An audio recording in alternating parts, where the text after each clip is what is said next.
காலங்காத்தால குளிச்சு முடிச்சிட்டு ட்ரெஸ் எல்லாம் மாட்டிட்டு ஸ்கூலுக்கு போறதுக்காக டோர் ஓபன் பண்ண அவளுக்கு சில விஷுவல்ஸ் எல்லாம் வந்து போகுது. மிஸ் என்னாச்சு? ஒண்ணு இல்ல போகலாம். இருந்தாலும் அவளை யாரும் ஃபாலோ பண்ற மாதிரி தெரியுது. அங்க கார்ல என்ன ஒரு வழி இங்க ஸ்கூலுக்கு வர ஸ்கூல்ல இருக்கிற எல்லாருமே இவளுக்கு குட் மார்னிங் சொல்றாங்க. இருந்தாலும் நம்ம ஹீரோவை தவிர எனக்கு பிடிக்காத ஒரு பையன் இருக்கான். காக்கணும் குட் மார்னிங். ஏன்னா அவன் எடுக்கிற மார்க்ல எல்லாம் பிலோ ஆவரேஜ், அத்லெட் லிஸ்ட்லயும் பிலோ ஆவரேஜ் தான். நம்ம ஹீரோ என்ன குட் மார்னிங் நிஷிமுரா. காக்கணும் அது நிஷிமுரா இல்ல நிஷிமுரா.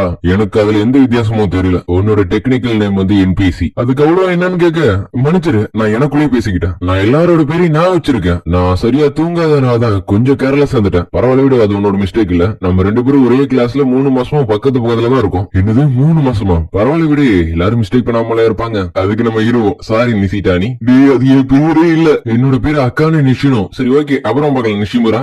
அது என் பேரே இல்லடா. அவன் பெருசா எந்த தப்புமே பண்ணாட்டியோ அவன் பண்ண தப்பு என்ன பார்த்து பேசாதது. ஏன்னா அவனை பாக்குறப்ப ஏதோ வித்தியாசமா படுது. அவனை நான் நல்லா பார்க்கும் போதுதான் அவன் மேல இருந்த கொஞ்சம் வெறுப்பும் குறைய ஆரம்பிச்சிச்சு. அக்கானே, நீங்க இந்த மண்டே நைட்ல வர டிராமால நடிக்க போறீங்களா? அதோட இப்ப நீங்க எத்தனை ஷோ பண்ணிருக்கீங்க? ஏன்னா நீங்க போன விஷயத்தோட ரொம்ப பிஸியா இருக்கீங்க. எனக்கு அதை நினைச்சாதான் எனக்கு பயமா இருக்கு. ஏன்னா எனக்கு எப்ப வேணா என்ன வேணா நடக்கலாம். அது மட்டும் இல்லாம நான் காகன கூட பழகாம இருக்கிறதுக்கு நிறைய பண்ணேன். ஏன்னா அவன் கூட பழகினா எனக்கு வேற பிரச்சனை அவனுக்கும் வரும். இப்படின்னு இவன் நம்ம ஹீரோ பத்தி நினைச்சு பார்த்துட்டு இருக்கேன். நம்ம ஹீரோ அவளை கொஞ்சம் கூட கண்டுக்கல. நான் மிடில் ஸ்கூல் படிக்கும் போது ஒரு சம்பவம் நடந்துச்சு. அந்த சம்பவத்துக்கு அப்புறம் என்னால சரி நடிக்க முடியல. இப்படின்னு அவளோட கடந்த காலத்தை பத்தி பேசிட்டு இருக்க. நம்ம ஹீரோடனா நியூக்ளியர், அதுதான் லிவிங்ஸோட லிமிட். இருந்தாலும் எனக்கு நிறைய பவர் வேணும். டீச்சர் என்ன ஸ்கூல் ஃபெஸ்டிவலுக்கு யாராச்சும் தலைமை தாங்குறீங்கன்னு கேட்க இவ கை தூக்குறா. நிஷினோ, உங்களுக்கு ஏற்கனவே தலைக்கு மேல வேலை இருக்கு, இந்த வேலையில உங்களுக்கு தேவையா அப்படின்னு எல்லாரும் சொல்லி திரிக்கிறானுங்க. அதுக்கப்புறம் எல்லாரும் வீட்டுக்கு கிளம்ப. இருந்தாலும் இவளுக்கு மட்டும் டீச்சர் எக்ஸ்ட்ரா கிளாஸ் நடத்துறாங்க. அப்படியே எல்லாத்தையும் நோட் பண்ணிட்டு இருக்க. காத்துலயே பியானோ வாசிக்கிற சத்தம் கேக்குது. வாசிக்கிறது வேற யாருமே இல்ல, நம்ம ஹீரோ தான். அதுக்கப்புறம் நைட் கிளாஸ் முடிச்சுட்டு டிரைவர் கூப்பிட டிரைவரை 4 பேர் பிடிச்சி போட்டு தள்ளிடுறானுங்க. என்ன ஒரு ஆன்சரும் வரல அப்படின்னு சொல்லிட்டு அவன் நடந்து போக இதெல்லாம் நம்ம ஹீரோ மேல இருந்து பாத்துக்கிட்டு தான் இருக்கான். அப்படியே அவன் நடந்து போயிட்டு இருக்க. அன்னைக்குதான் அந்த சம்பவம் நடந்துச்சு. பார்த்தா இவன் கடத்த வந்திருக்கானுங்க. இவரும் தப்பிக்க ட்ரை பண்ண. இதுக்கப்புறம் அவனால எங்கேயும் ஓட முடியாது. அப்படியே அவன் கடைசியை கண்ண மூட நம்ம ஹீரோ தான் பாக்குறா. அதுக்கப்புறம் அவளுக்கு மைக்க தெளிஞ்சு பார்த்தா கடத்திட்டாருங்க இவள. நிஷினோ ஸ்ரீபாஸோட பொண்ணு. ராத்திரி நேரத்துல தனியா நடக்க கூடாதுன்னு தெரியும்ல. ஏன்னா சில வில்லங்கமானவனுங்களா இருக்கானுங்க தெரியும்ல. அப்படி பக்கத்துல இருக்கணும்னா அவளை எதுவும் பண்ணிடாத. ஏன்னா நமக்கு பணம் வர வேண்டியது இருக்கு. பணம் வந்ததுக்கு அப்புறம் அவளை விட்டுறலாம். ஸ்டோரியில 2-3 மசாலா இருந்தா கொஞ்சம் நல்லா தான் இருக்கும்.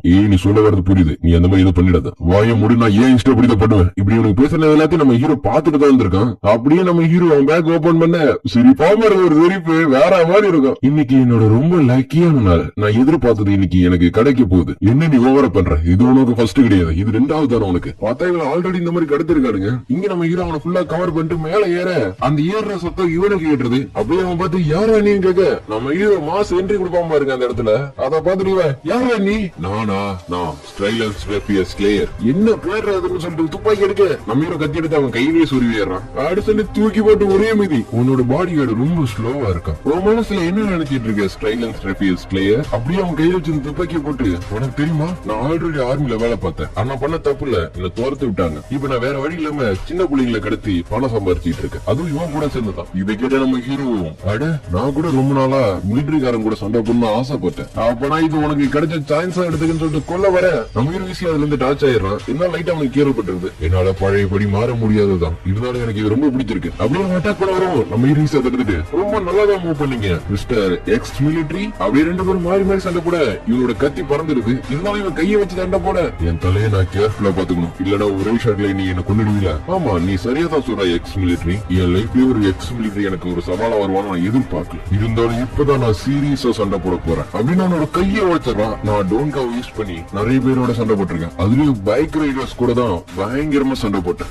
நீ பைக் ரைடர்ஸ் அடிச்சிருக்கியா? அப்புறம் நீ தான் அந்த பேலக்காவை மெஸ் வைக்கிறான். அவனுக்கு ஹெல்மெட் போட்டு சுத்த ஆரம்பிச்சானுங்க. ஏன்னா அப்பதான் அவனுங்களை கொல்ல முடியாதுன்னு. அப்பதான் நான் அதுல உள்ள பிரச்சனையை கண்டுபிடிச்சேன். அப்படியே அவன் கண்ணை பாத்துற ஓடி போய் அந்த கண்ணை தொட போயிடான். நம்ம ஹீரோ அவனை அடிச்சு போட்டு இது ஒரு 4 மணி நேரம் வைப்போம். ஆனா அது யூஸ் பண்றவங்க யூஸ் பண்ணா ரொம்ப பயங்கரமா இருக்கும். அப்படி சொன்னது மட்டும் இல்லாம அவனை அடிச்சு கொல்ல அதை பார்த்து இவனே மறந்தாரா. அதுக்கப்புறம் கத்தி எடுத்து இவளை பாக்க இவன் கொல்லதான் போறேன்னு நினைக்கிறேன். அடுத்த வாட்டியாச்சும் வீட்டுக்கு பாத்துப்போம். அப்படியே அவன் சுத்தி முத்தி பாக்க நம்ம ஹீரோ அங்க இல்ல. இத நல்லத்துக்குல ஒரு எக்ஸ் மிலிட்டரிய சமாளிக்கிறதுக்கு ரொம்ப நேரம் ஆயிடுச்சு. இது இப்படியே போனிச்சுன்னா நான் கண்டிப்பா எமன் ஷேடோவ் ஆக முடியாது. அதே இடத்துல இவனும் போலீஸ்க்கு போன் பண்ணி எல்லாத்தையும் சொல்ல அடிசைன் எல்லாமே பரவாயில்லைடுது. இருந்தாலும் இவரோட அப்பா வந்து கொஞ்சம் பெரிய ஆள்னால மீடியா பப்ளிக் போகாம ஈஸியா ஹேண்டில் பண்ணிட்டாரு. இருந்தாலும் என்னால அவனோட உண்மையான அடையாளத்தை கண்டுபிடிக்க முடியல. அதுக்கப்புறம் அடுத்த நாள் வழக்கம் போல குட் மார்னிங் சொல்லிட்டு வர இருந்தாலும் நம்ம ஹீரோ வழக்கம் போல பேரை தப்பாவே சொல்றான். என் பேர் அவன் தப்பா சொல்லியிருந்தாலும் என் கண்ணுக்கு நேரா பார்த்து அதை சொன்னான். கவினா கூட என்ன மாதிரிதான், அவனுக்கும் என்ன மாதிரி ஒரு இன்னொரு சைடு இருக்கு. அதுக்கப்புறம் அடுத்த நாளாக நியூஸ்ல ஒரு விஷயத்த சொல்லிட்டு இருக்கானுங்க. சக்குரசா சிட்டிக்கு போற ரோட்ல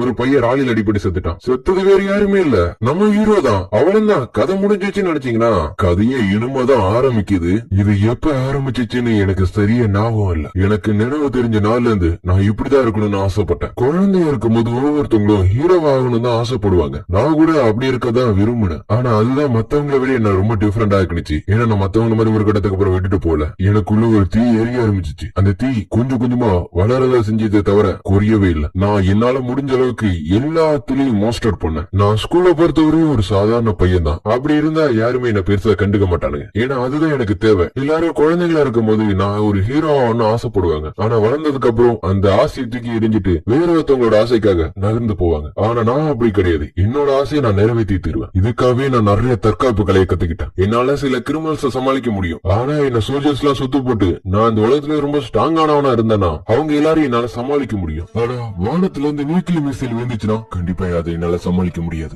என்னால நிறைய கத்துக்க முடியும். என்னோட பாடி நல்லா ஸ்ட்ராங் ஆக்க முடியும். நிறைய விஷயத்த பண்ண முடியும். ஒரு நியூக்ளியர் என்ன அட்டாக் பண்ணா நான் ஆவியாக மட்டும்தான் முடியும். ஏன்னா மனுஷனா இருந்தா அதுதான் நடக்கும். அதனால அந்த லிமிட் தாண்டி ஆகணும். Confirmation is not option. பார்த்தா நம்ம ஹீரோ இப்ப புது உலகத்துல இருக்கான். இப்ப இந்த உலகத்துல அவன் நினைச்சது எல்லாத்தையும் அவனால பண்ண முடியும். நீங்க எதை நினைச்சு கவலைப்படாதீங்க. நாங்க அவங்கள சுத்து போட்டோம். இதுக்கப்புறம் அவங்களால ஓடி ஒழிய முடியாது. மைலாட், நீங்க கரெக்டா தான் அதை சொல்லிருக்கீங்க. நீங்க பண்ற ஒவ்வொரு விஷயத்துக்கும் என்னால உங்களை பாராட்ட மட்டும் தான் முடியும். நான் பல விஷயமா நான் எதையுமே வேட்டையாடல. அதனால என்னால வெயிட் பண்ணிட்டு இருக்க முடியாது. நான் யாருக்குமே இறக்கம் காட்ட மாட்டேன். மைலாட், எல்லாருமே உங்களோட ஆர்டருக்காக தான் வெயிட் பண்ணிட்டு இருக்கோம். எக்ஸலண்ட். எது சிறந்தது என்னால சொல்ல முடியல. ஆனா அதுதான்ங்கிறத நான் உறுதியா நம்புறேன். நான் ஆசைப்பட்டபடியே எனக்கு ஒரு புது வாழ்க்கை, புது உலகம் கிடைச்சிருக்கு. ஆனா இதெல்லாம் எனக்கு பத்தாது. எனக்கு நிறைய பவர் வேணும். அதாவது எனக்கு ஒரே ஒரு இலக்கு தான். அதை நான் செய்ய போறேன். ஏன்னா அந்த உலகத்துல என்னால பண்ண முடியாத இந்த உலகத்துல என்னால பண்ண முடியும். ஆனா எனக்கு ஹீரோ ஆகிறதுக்கு விருப்பம் இல்ல. ஆனா அதுக்குன்னு நான் கடைசியா இருக்கணும்னு எனக்கு ஆசை இல்ல. ஆனா இது எல்லாத்துக்கும் பதிலா